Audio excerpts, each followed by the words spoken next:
ইউক্রেনের ফ্রন্টলাইনে কি ঘটছে? কারণ এক সপ্তাহেই রাশিয়ার সামরিক বাহিনী ইউক্রেনের ৮টি এলাকার নিয়ন্ত্রণ নেবার দাবি করেছে।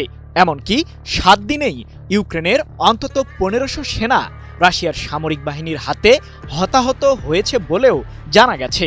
এদিকে ইউক্রেনের পুরো ডনবাস অঞ্চলকেই নিয়ন্ত্রণে নেবার হুঁশিয়ারি দিয়েছেন রুশ প্রেসিডেন্ট ভ্লাদিমির পুতিন। এমন পরিস্থিতিতে এখন কি করবে ইউক্রেন? যুদ্ধে পরাজয় মেনে নেওয়াই কি একমাত্র পথ?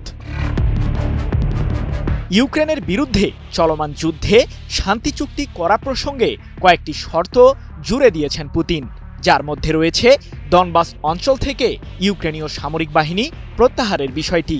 সেই সাথে অঞ্চলটি রাশিয়ার কাছে ছেড়ে দেওয়ারও শর্ত দিয়েছেন পুতিন। অন্যথায় জোরপূর্বক ডনবাস অঞ্চলের দখল নেবার হুমকি দিয়েছেন রুশ প্রেসিডেন্ট। কিন্তু ভূখণ্ড ছাড়ের বিনিময়ে রাশিয়ার সাথে কোনো ধরনের শান্তি চুক্তি না করার কথা জানিয়েছেন ইউক্রেনের প্রেসিডেন্ট ভলোদিমির জেলেনস্কি।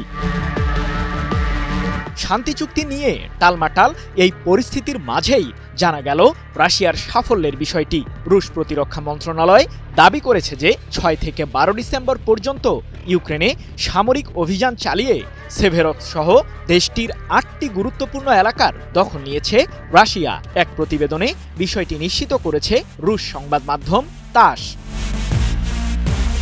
এদিকে যুদ্ধের ময়দান থেকে রাশিয়ার ইস্টার্ন ব্যাটেল গ্রুপ দাবি করেছে যে গত ৭ দিনে ইউক্রেনের ফ্রন্টলাইনের বিরুদ্ধে তুমুল লড়াই করেছে রুশ বাহিনী। এতে ইউক্রেনের অন্তত ১৫৮০ জন সেনা হতাহত হয়েছে বলে দাবি রাশিয়ার।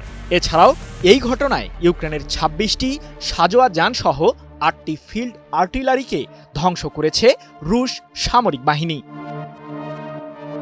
কিন্তু রাশিয়ার দাবি আসলে কতটা সত্য? সম্প্রতি ইউক্রেনের উত্তর পূর্বাঞ্চলীয় শহর কুপিয়ানস্কের দখল নেবার দাবি করে রাশিয়ার সামরিক বাহিনী। এমনকি অনলাইনে এ প্রসঙ্গে বেশ কয়েকটি ভিডিও ফুটেজও প্রকাশ করে তারা। তবে জেলেনস্কি এবার জানালেন ভিন্ন কিছু।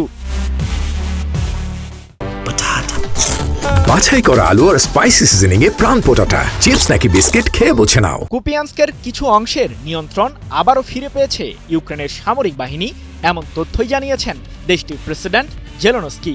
এমনকি এলাকাটির কিছু জায়গায় রাশিয়ার সেনাদের ঘিরে রাখার দাবিও করেছেন তিনি। জেলেনস্কি নিজেও তার বাহিনীর দখল করা এলাকা পরিদর্শন করেছেন, যার মাধ্যমে ইউক্রেন কূটনৈতিকভাবে আরও শক্তিশালী অবস্থানে চলে গেছে বলেও দাবি জেলেনস্কির। সৃজন মাহমুদ, নিউজ 24।